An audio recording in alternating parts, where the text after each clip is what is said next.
Сайн байцгаана уу? Та бүхэний өнөөдрийн минь төргий Жуделожи подкастын 53 дахь дугаар үгээр эхэлж байна. За энэ удаагийн дугаарыг Марла болон Меган нар хамтран явуулж байна. За ер нь бол сүүлийн үед та бүхэн нөгөө мөсийн маргаан эцлэгтэн шийдвэрлэгдлээ мүйс үндэсний их сургууль гэдэг тийм нэрийг хэрэглэхээ болж байна гэдэг агуулгатай мэдээлэл хэвлэлийн мэдээнүүд бол нэлээд харсан байх. За тэрний ер нь цаад шүүхийн шийдвэр нь юу болчихвоо? Энэ ер нь зүгээр нэг нэр хэрэглэхтэй холбоотой маргаан мөн байсан үгүй юу те? Ер нь тэрнээс илүү дип маргаан байсан юм байна гэж Марлагийн ярианаас ойлгосон. За тэгэхээр тэрийг манай Марла танилцуулах болно. Тийм би ч нөгөө бас нөгөө мөсийг төгссөн оюутны хувьд бас жоохон чих тавин чагандаг маргаануудын нэг байсан гэх юм уу. Тэгээд яг хуу нэг хэмээр нөгөө Монголын үндэсний их сургуулийг одоо юу гэдэг чинь сайн муу гэдэгтэй биш энэ нөгөө хоёр нэрний яг зөрүү те төрөвдлийн асуудлын яваад идэг байсан анханасаа. Тэгээд яг нөгөө хэргийн найзын чинь хоёр тийм тусдаа маргаан бол явсан юм билээ. Сүүлийн маргаан яг тэр яг 25 он гарснаас хойш гарч байгаа мэдээ бол яг сүүлийн хуулийн төдий улсын бүртгэлтэй холбоотой. За яг энэ Монголын үндэсний их сургууль ХХК гэдэг тэр компани улсын бүртгэлийг хүчинтэй үүсгэхтэй хүртэл холбоотой ийм маргаан явсан. За харин өмнөх яг тэр нөгөө нэг барааны тэмдгийн маргаан буюу одоо Mongolian National University гэдэг энэ англи товчлолын MNU гэдэг товчлолыг одоо Монголын үндэсний их сургууль буюу мөс хэрэглэх хэрэгтэй юу ирэхгүй юу яг хинийх нь одоо барааны тэмдэг вэ гэдэг маргаан бол 2022 онд яваад дууссан. Одоо ийм хоёр тусдаа маргаан явсан билээ. Тэг яг өнөөдөр голлож ярих маргааны хувьд бол яг сүүлд 25 он чийдэгдээд дууссан энэ хуулийн этгээд улсын бүртгэлтэй холбоотой маргаан байгаа. Гэхдээ нөгөө нэг яг ялахын тулд өмнөх барааны тэмдгийн маргааны нас би хальж товч дурдчихъя гэж бодсон. Тэг яг өнөр чи нийлээл агуулгын хувьд бол яг одоо нэг маргаан болчихж байгаа юм те яг нэрийн тэгээ цаашлаад яг мөс шиг үйл ажиллагаа явуулах үгүй юу гэдэгт холбоотой ийм маргаан болчихж байгаа юм аа гэж. За яг 22 он шийдэгдээд дууссан маргаан бол нэлээд эрт эхэлсэн юм ийлээ. Одоо 2020 оноос хойш энэ хоёр сургуулийн одоо нэрийн маргаан ингээд өрнсөн юм байлээ.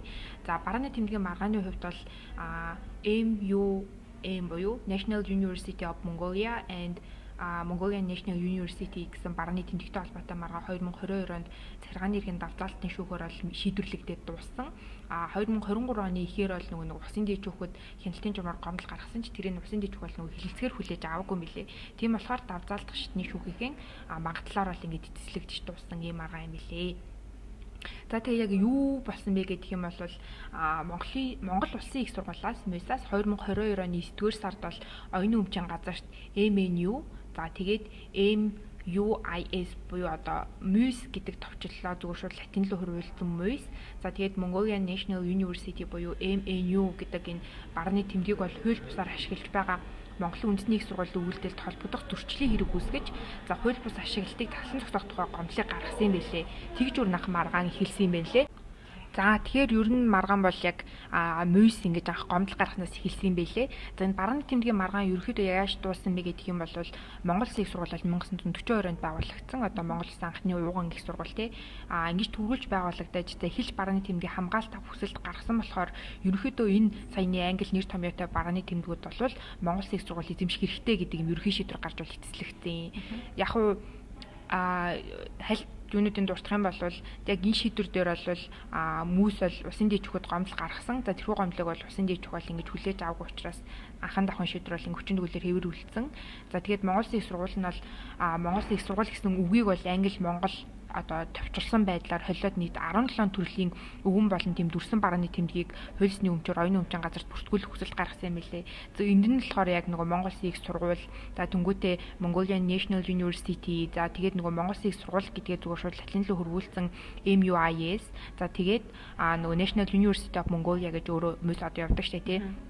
Тэр мөр ороод нийт юм 17 төрлийн одоо өвгөн болон дүрсэн барны тэмдгийг бол бүртгүүлэхээр хандаад за тэгээд энэхүү 3 тэмдгийг бол мөс хууль бусаар хэрэгэлсэн одоо нийт 17 тэмдгээс нь яг 3 ширхгийг нь бол мөс хууль бусаар хэрэгэлсэн гэдэг одоо ийм одоо юу гэдэг чинь маргааныг өрнүүлээд за тэгээ ерөнхийдөө бол энэ нь яг мөсийн тал шийдвэрлэгдсэн гэж хэлдэг шиг мөс бол энийг хууль бусаар хэрэгэлсэн байна. За тэгээд таашаад ингээ хэрэглэх хэрэггүй болж байгаа гэж ингэж шийдвэрлэгдэж дууссан юм байлээ. За шүүхийн шийдвэр яг юу байсан бэ гэдэг юм бол нөгөө барааны тэмдэг газар зүйн заалтын тухай хуулийг баримталсан. За тэгээд энэ заалт яг агуулгыг хэлчих юм бол юу гэдэг юм бол нөгөө ижил төстэй одоо барааны тэмдэг бол аль хэдийн бүртгүүлсэн байгаа барааны тэмдэг бүртгэгтэй ижил төстэй барааны тэмдэг бол угаасаа өөр хөл итгэж юм ашиглахгүй. Одоо гэхдээ ижил төстэй одоо хоёр хөл итгээд байж болохоо үүсэхгүй шүү дээ. Тэр хоёр байгаа тохиолдолд аль төрүүлж нөгөө нэг хүсэлт гаргасан, мэдүүлэг гаргасан этгээд бол тэр барааны тэмдгийнхаа эрхийг аваад цаашид эзэмшээд явах юм зохицуулттай юм билээ. За тэнгүүт тэр одоо хэрэгтэй авсан баримтаас үзэх юм бол Монгол Улсын их сургууль бол 1942 онд байгуулагдаад за үйл ажиллагаа явуулж агаад 2012 онд одоо саяны нийт 17 ширхэг тэрхүү тусдаа өгөн болон дүрсэлсэн барааны тэмдгийг бүртгүүлэх хүсэлтийг оюун өмчийн газарт хандан гаргаж ирсэн. За харин нөгөө Монголын үндэсний их сургуулийн хувьд бол 2004 онд өөр нэртэй үүсгэн байгуулагдаж ингэж явж байгаад 2012 оны 8 сарын 6-ны өдрийн соёлын одоо тэр үед ч одоо боловсрол соёлын шинжилгээ ухааны сайдын тушаалаар Монголын үндэсний их сургуулийн гэдэг одоо ерөнхийдөө юутай болж ирсэн мэлээ. Альбресны тайтлтай бол их сургуулийн одоо тийм англи руу ороод тэгж явж ирсэн юм лээ. За тэнгуүтээ 13 онд болохоор барааны тэмдэг хүсэлт гаргаж ирсэн юм лээ. Монголын үндэсний их сургуулийн хувьд саяны нөгөө Mongolian National University гэдэг тайтл болон тэр мөс одоо тэрийг одоо юу гэж хэлмэр чинь те тэрийг авахаар хүсэлт гаргаж ирсэн юм билээ. Яг энэ мэдүүлгийнхаа онсаар байгуулагдсан хугацаа зэргийг нь харах юм бол ялчгүй Монгол Улсын их сургуулиар төрүүлж байгуулагдаад төрүүлж одоо барааны тэмдэг авах мэдүүлгийг 12 онд гаргасан зэрэг үйл баримтаас юу н шүүхүүд дүгнээд за тэгээд энэ барааны тэмдгийг бол ингэж Монголын үндэсний их сургуулиар ашиглах эрхгүй юм байна. Энэ бол ингэж Монгол Улсын их сургуулийн хуулиар хамгаалагдсан барааны тэмдгүүд байна гэдэг юм дүгнэлт бол гарсан юм билээ. За тэнгуүтээ энэ бол ингэж ихний барааны тэмдгийг маргаан дуусчихж байгаа. За хоёр дахь яг одоо сая дууссан маргааны маргааны хувьд бол хууль этгээд улсын бүртгэл за тэр дундаа тусгай зөвшөөрөлтөй холбоотой одоо мега дурсан шилээ айгуу тийм дип маргаан болоод явж байгаа юм билээ л дээ. За энэ маргааны хувьд бол нэхэмжлэгч нь Монголын үндэсний их сургууль нийтэд үйлчлэх төрийн бас байгууллага гэж ТББ бол явж исэн. За хариуцсан өгчийн хувьд бол Монголын улсын бүртгэлийн ерөнхий газрын хяналтын улсын ахлах байцаагч гэдэг улсын байцаагч байгаа. За 3 дахь читгэдээр бол харин Монгол Улсын их сургууль бол ингэж орж ирж байгаа маа. За нэхэмжлийн шаардлага үгүй гэхээр улсын бүртгэлийн ерөнхий газрын хяналтын улсын ахлах байцаагчийн 2022 оны 11 сарын 2-ны өдрийн бүртгэл хүчингү олох тухай дүгнэлтийг хүчингү олгуулах гэдэг одоо ийм нэхэмжлийн шаардлага гаргасан. Тэгэхээр яг хуу энэ юу нэг улсын бүртгэгчийн энэ дүгнэлт нь яг юу байсан бэ гэх юм бол сая хэлсэнчлэн 22 оны сүүлээр дууссан байгаа маргаанаар чинь бол Монголын үндэсний их сургууль ингээд зарим барааны тэмдэг буюу энийг одоо хэрэглэх хэрэггүй болчихж байгаа. Яг хөө нийтэд холбоотой улсын бүртгэгч бол ингээд дараагийн акшн авах хэрэгтэй болчихж байгаа юм л да тий. Монголын үндэсний их сургууль гэдэг нэрийг хэрэглэх ёстой мó ёсгүй мó гэдэг акшн авах хэрэгтэй болчихж байгаа. За тэгээ ерөнхийдөө яг хуу миний яг ойлгосноор ингэж ухаж байгаад ерөөхдөө энэ Монголын үндэсний их сургууль ХХК гэдэг энэ үйл ажиллагаа бизнесийг явуулж байгаа компани маань ер нь эхэлж бүртгэгсэн байгууллага. За тэгээд энэ боловсролын үйл ажиллагаа эрхлэх тусгай зөвшөөрөл маань өөрөө эргээд асуудалтай болж ирсэн юм шиг байгаа. За тэгээд үүний улмаас ерөөхдөө 2022 оны 11 сарын 2-нд энэ нөгөө Монголын үндэсний их сургууль ХХК гэдэг энэ бүр ХХК-г улсын бүртгэлийг хүчингү болгох ийм дүгнэлт бол гаргачихсан. Тэгэхээр энэ ХХК гэдэг компани бол одоо бүр ингээд улсын бүртгэлийн бүртгэлгүй юм хүчингү хөл итгээд болж таарж байгаа байхгүй юу? Хөл итгээд биш болчихж байгаа байхгүй. Тийм болчихж байгаа. Ийм маргаан болсон юм билээ. За тэгээ энэ дээр нь бол ингээд Монголын үндэсний их сургууль маргаж орж ирж байгаа. За Захиргааны эргийн анхаачны шүүхийн шийдвэр бол 2024 оны 7 сард гарсан. За давзаалдах шатны шүүх болохоор 24 оны 10 сарын 2-ны өдөр гарсан. За тэгээд улсын дээд шүүх бол 2025 оны 2 сарын 3-ны өдөр бол эцэслэн шийдвэрлэгдсэн ийм маргаан билээ. За улсын дээд шүүхэд гаргасан гомдлын хувьд бол хариуцагч буюу одоо улсын байцаагч гаргасан 3 дахь читгэдэд тэмдэглэсэн төлөөлөгч өмгөөлөгч буюу одоо МОС-ийн зүгээс холбогдох этгээдүүдээс ингэж гомдол гаргаж үргэлжилсэн билээ. За үйл баримтын хувьд дэлгэрэнгүй жоохон тайлбарлах юм бол одоо Монголын үндэсний их сургууль өмнө дурдсанчлан 2004 онд байгуулагдсан одоо ийм хөл этгээд болж таарад байгаа шүү дээ тий.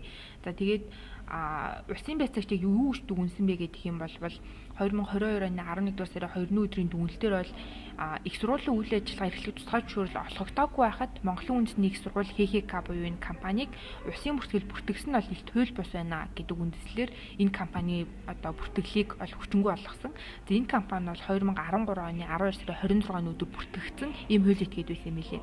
Яагаад ийм нөгөө одоо их сургуулийн үйл ажиллагаа тусгай зөвшөөрөл олгогдоогүй байхад бүртгэгдсэн бэ гэж үзэх юм бол бас яг хуу энэ одоо холбоо сүлбэтэй хүмүүс ард нь байсан ч бол бас үүсэхгүй тий нэг хүнс бол байснаас ч бас бид нар ард нь үүсэхгүй тэр талаар нарийн юу бол байхгүйсэн яг энэ сургуулийнхаа нөгөө нэг ингээд таймлайн нь харах юм бол анх 1998 онд Чанман Эрдэнэ гэдэг нэртэй коллеж бол үүсгэн байгуулагдчихсэн. За тэгээд 2022 онд бол энийгээ Монголын үндэсний коллеж нэртэй болгож нэрээ ол өөрчилсөн.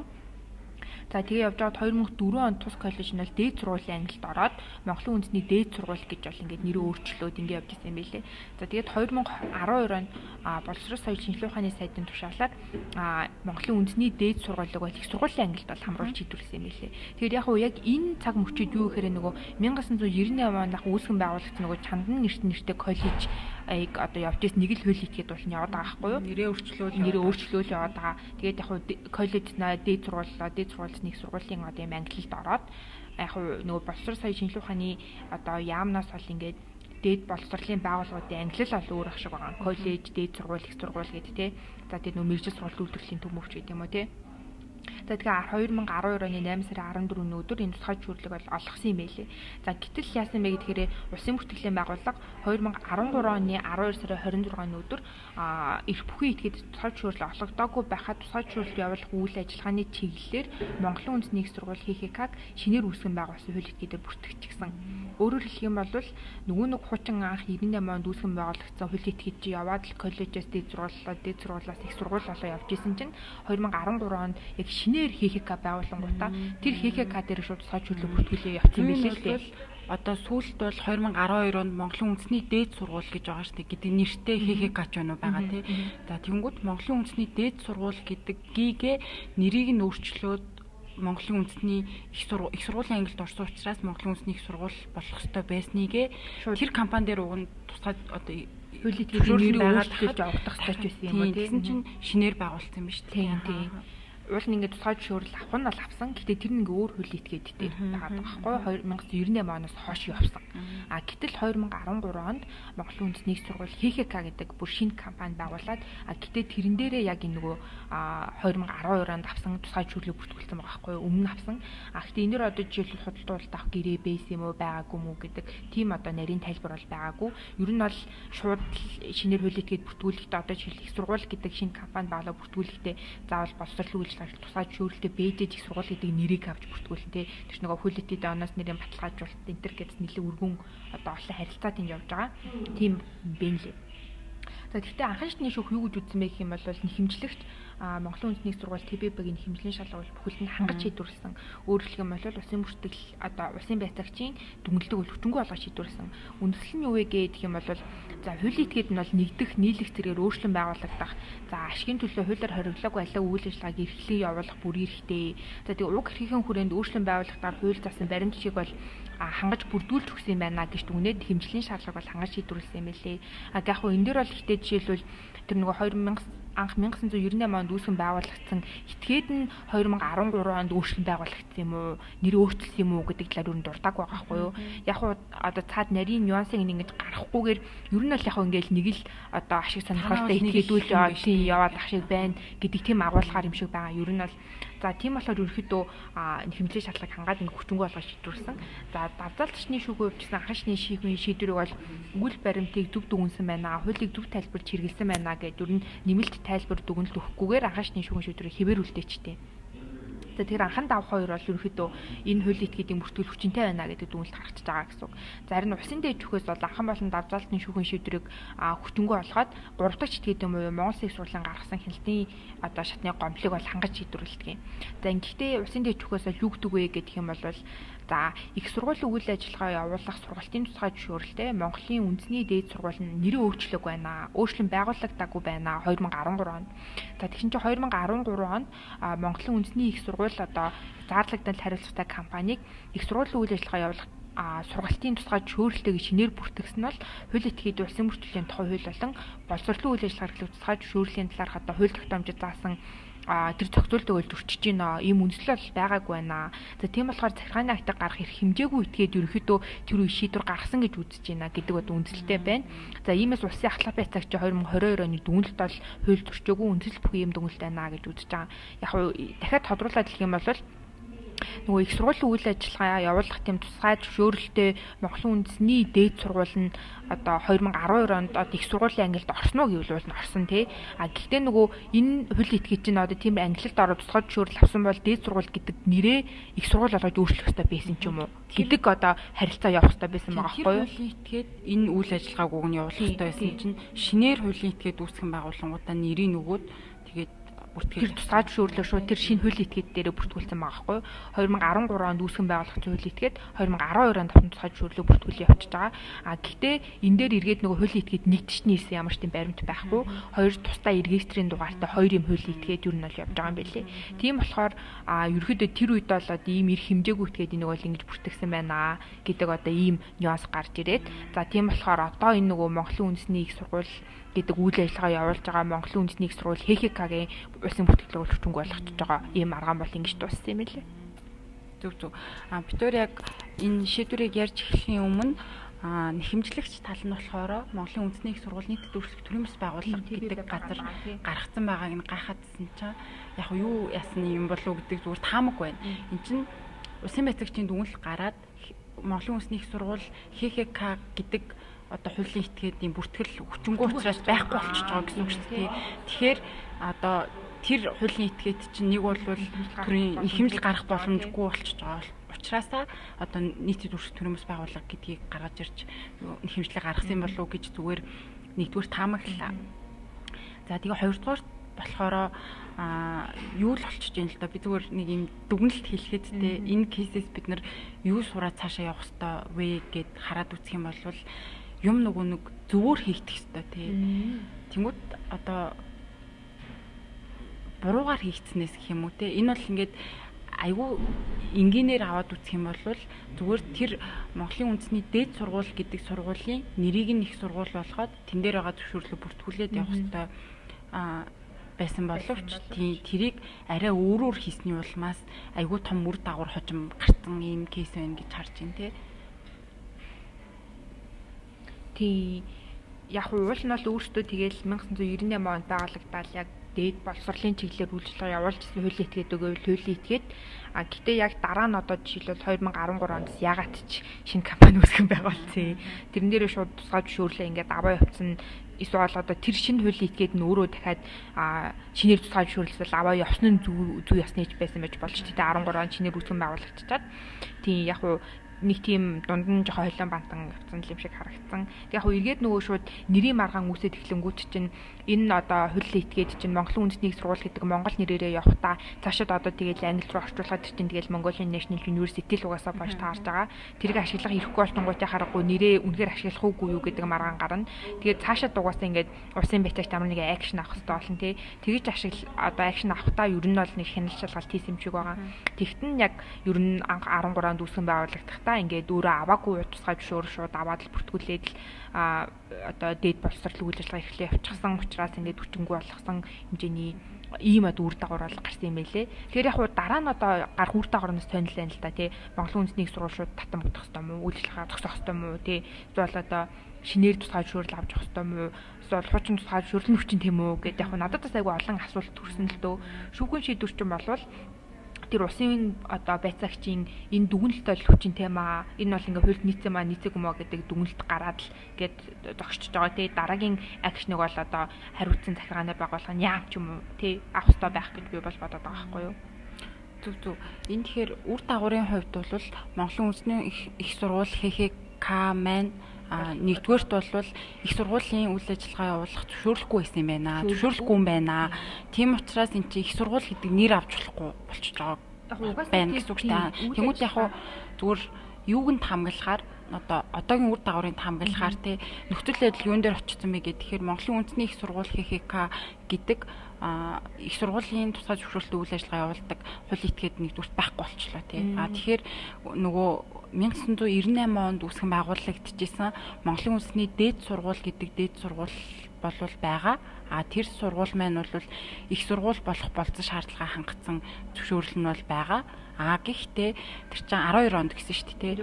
12 оноос хойш тэр компани чинь үйл ажиллагаагаа явуулаагүй болчихж байгаа гэсэн үг шүү дээ. Яг чиглэлийнхаа үйл ажиллагааг магадгүй дээд боловсролын хууль гэж явж байгаа тийм нэг боловсролын хууль шинжилгээтэй тэрнгээр одоо үйл ажиллагаагаа хэдэн жил явуулаагүй байвал зөвшөөрөл нь туслагддаг энэ төр юм байвал магадгүй тэр зөвшөөрөл туслагдах үр дагавар руу орсон байж магадгүй. Хэрвээ тийм зохицуулалт байхгүй бол Монголын үндэсний дээд сургууль бол их сургуулийнхаа зөвшөөрлөлтөө хэвээрээ хуулийн этгээд нь байж байгаа болж тарах гэдэг юм тий.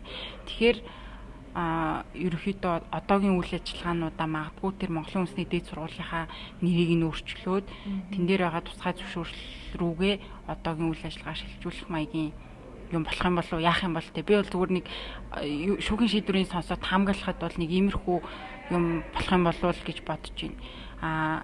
Нөгөө талаас энд бас нэг компани эрх зүйн чухал зарчим гарч ирж байгаа харагдаж байгаа байхгүй юу? Нөгөө хуулийн этикет гэдэг бол бүр тусдаа те үүсгэн байгуулагчаасаа тусдаа хувьцаа эзэмшигчээсээ тусдаа эрх үүрэгтэй нэг юм гаргаж үүсгэж байгаа гэсэн үг, хиймэл зүйл үүсгэж байгаа гэсэн үг. Тэр хиймэл зүйл чинь тусдаа өөрийнхөө нэрээр эрхийдэлж үүрэг хүлээн тий. За тэнгүүд Монголын үндэсний дээд сургууль гэдэг одоо сүүл нэрээрээ байгаа тэр бол хин үүсгэн байгуулснаас гадна нэг тусдаа хуулийн этгээд байгаа тань. Эргээд шинээр үүсгэн байгуулагдсан Монголын үндэсний их сургууль чинь бас тусдаа нэг хуулийн этгээд байгаа тань. Эргээд энэний үйл ажиллагааг өдөртөн чиглүүлж байгаа этгээдүүд бол нэг тусдаа байгаа тань тий. Гэдэг утгаараа аль дээр нь үйл ажиллагаа явуулах вэ гэдэг ингээд тусдаа юмнууд яг хуу том зургаараа харахад бол уг нь ингээд үйл ажиллагаа нэг л байгаа боловч тий. Тусдаа гэдэг тэр зарчим энэ дээр амар тодор гарч ирж байгаа байхгүй тэгээд тусдаа байсан учраас та нар одоо аль нэг компани чинь тусгай одоо зөвшөөрөлтэй байлаа ч гэсэн өөр компани дээр хийцэн байгаа чинь бур болчихж байна гэдэг юм гарч ийн тий. Одоо жишээлбэл нөгөө энэ дээд боловсролын харилцаа чинь өөрөө жишээлбэл Монголын үндэсний их сургууль хийх үйл ажиллагаагаа байгуулад явуулахын тулд тусгай зөвшөөрөл авсан байх ёстой болно. Тэнгүүд яг анханасаа тусгай зөвшөөрөл аваагүй гэдэг чинь тэр тусгай зөвшөөрөл бүхий хуулийн этгээдийг бүртгэх эрх зүйн одоо үндэс харилцаа бий болоогүй байсан болж таардаг. Тэгээд өрнөчтөнгөө болсон ялгаж таардаг юм л дээ. Яг хоо та шүүхийн шийдвэрийн доор оруулчгууд давхын шүүхийн шийдвэр дээр магадлал дээр ингээд хариуцагчдаас нэлээд ойлгомжтой тайлбар бол ингээд хүснэгтээр гаргасан юм шиг байгаа. Тэр нь бол ингээд шүүхийн шийдвэрээр бол оруулсан байлээ. Яг хоёр өөр хуулийн этгээд анханасаа явж исэн гэдэг хүснэгтээр оруулсан. Яг харахгүй сая Монголын үндэсний их сургууль ХХК-гаас тусдаа Монголын үндэсний коллеж гэдэг хуулийн этгээд бол яваад байгаа. Тийм тэгээд яг сая нөгөө хэлсэнчлэн өмнөх хуулийн этгээдийнх нь одоо тусгай зөвшөөрөл өчнгөө олох хэмжээний үр дагавар бий болоог бол тэргээрээ үргэлжлүүлэх юм нөхцөл байдал үүсэж байгаа юм болов уу гэж харагдаж байгаа л та. Яг хуу усын дээд хүн шийдвэр ингээ 2 сарын 3 гэдэг чинь ингээл 2-7 хоногийн өмнө л бараг л гарч байгаа. Тэнгүүт дараагийн авах хэвээр агш нь бол ингээд яг харахгүй салбарыг зохицуулж байгаа төрийн байгууллагын хувьд боловсролын яам болсон тий одоо боловсролын яамнаас л дараагийн агш нэг авах хэвээр болов уу гэж бодож байна тий. Одоо энэ тусгай үйл ажиллагааг нь зогсоох хэрэгтэй албан шаардлага хүргүүлдэг ч юм уу. Эсвэл одоо шийдвэр гүйцэтгэлээс шүүхийн шийдвэр гүйцэтгэлийн одоо албан шаардлага хүргүүлдэг ч юм уу. Тэгээ тэр хэмжээний акшнууд авах байх л гэж бодож байна. Гэтэ харахгүй одоо нөгөө Facebook энтриг ороод харах юм бол саяхан л бас шинэ сурталчилгаанууд Монголын үндэсний их сургууль гэдэл ороод л байх шиг байсан. Тэгэхээр яг хаа манайхан бол хааны хувьд бол угаасаа зогсохгүй л ахaltaй мэдээж нэлийн тэнд хөнгө оруулалт байр савыг харж байгаа ч гэсэн эргээд тэнд сурж байгаа хүмүүс байгаа.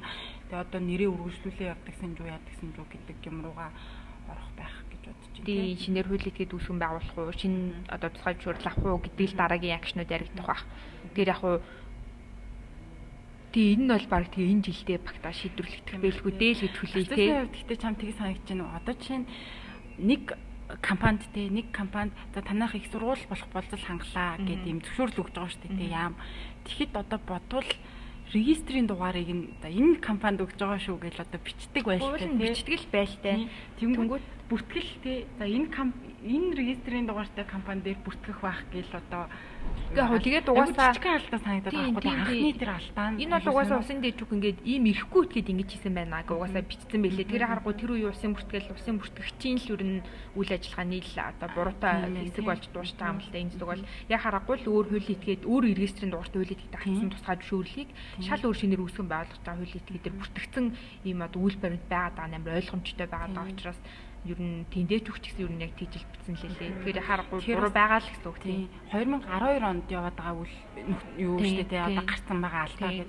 Тэнгүүд 2012 онд ч бас бид нар чинь 1990 оны юм яриаггүй тий 2012 онд харьцангуй компаниуд нэгдэж нийлэх, нэрээ өөрчлөх ийм байдаг. Компаниуд бол хоорондоо тусдаа ийм юу юм а гэдэг юм бол харьцангуй суудсан байх үед ийм алдаа гаргасан гэдэг нь бас зүгээр яг сонин санагдаад л сэтгэлээ хэлээд байна л да. За тэгээд ийм маргаан байсан байна лээ. Тэгээ 2 маргаан явж ингээд яг файнали 2025 оны хэр дууссан байна. Гэтэ яг манайхан энэ нэг амар эмзэг хандаад идэг нь одоо жоохон бас сонь санагдгаа юу гэдэг чинь. Талтаал уу? Тийм талтаал үгүй мөөс гээл яг уу нөгөө нэг нэрийн угаасаа маргаан байвал байгаа. Тэгэл тэр маргаан дуусчвал тэгэл дараа нэрээ солиод ч юм өөрчлөл явбал амар окей л болчиход байгаа л да. Нэр хинч тэрийн сайн энэ нь муу гэдэг юу биш. Нэр ингээд зөрөлдөөд байна л гэдэг бол маргаан явж байгаа юм шүү дээ. Тэр яг уу энэ дээр ч жоохон арай өөрөөр хараасай ч юм уу тий. Нэг би нэг доош нэхэнд би хэдэн зорилго бол биш шүү дээ. Тий яг сүүл жоохон Facebook нөгөө нэг мэдээнүүд энэ төр гарсан чинь л айгуу талцаж харагдсан. Ер нь бол манай оюутнуудын ч гендэж би гондооч би л гэдэг шиг л байна. Тэг яг нөгөө мэдээнүүд бас буруу явж байгаа хаа. Одоо мөсийн эсрэг мүйс гэдэг маргаан шийдэгдлээ энэ төр гэдэг байгаа шүү дээ. Одоо эцсийн үндэ бол хэмжлэгч хариуцагч нь харахад эхнийх нь бол оюуны өмчийн газартай маргаж байгаа. Тэгээ оюуны өмч улсын байц загчтай. Одоо энэ удаагийн маргаан бол усын бүртгэлтэй маргаж байгаа гэдэг ч юм уу тий. Гэдгийг нь айгуу бас зүгээр энэ төр хүргэх асуудал гээл өстой гендэж би гондоч би гэдэг шиг л байдаг юм шиг байгаа тий. Харин тэгэл эргээл яг сургууль сонголт Монголд болвол тэгэл хүмүүсийн дараагийн асуудал сайн муугийн асуудал тэгэл альч цаг үед байдаг. Тэр бол бас дараагийн асуудал тий. Энд чинь ингээл бас хувийн хвшлийн байгууллагатай 98 оноос хойш ингээл айгүй шат дараатайтай ингээл дээшлэл явж байгаа. Тийшээгээ хүмүүс хөрөнгө оруулалт хийж байгаа гэл ингээл сайжрал явах л ах л та. Тийм юм чинь тий. За тэгэхээр ийм маргаан болж дууссан байлээ шүү. Тэгээ анхаарал хандуулсанд баярлалаа. Энэ үрээд дуусгаа тий. За баяртай. Баяртай.